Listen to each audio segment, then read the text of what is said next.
普為提高人才隊伍建設水平，由敘利亞、利比亞、埃塞俄比亞、薩利亞畢業的1年制碩士、博士、威魯士、陽光鬥士，經相關學歷認證，可憑借學位證書在各大一線城市核心地段免搖號申請山姆會員超市體驗卡1張。特此通知為實現歐盟人權委員會關於實現碳中和目標。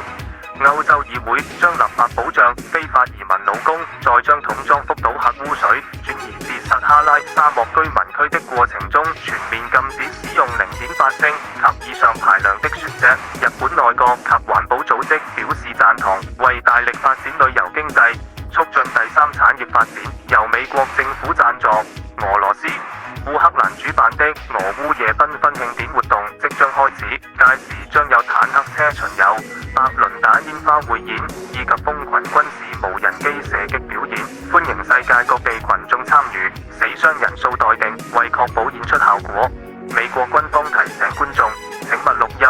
錄影以及在俘虜集中營內大聲喧嘩。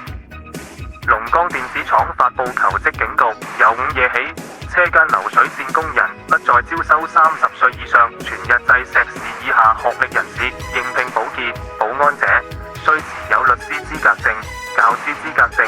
醫師資格證以及副高職稱。擅長機器學習或高分子材料應用研究者可優先入職物流配送中心。不服判決者請到灣仔鵝頸橋第3審處進行申訴。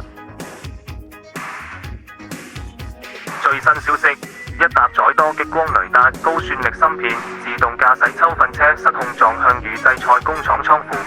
現場燃起濃濃黑煙並產生大量鑊氣。根據 AI 大模型預測，受事故影響，本市90餐廳以及大學飯堂將癱瘓，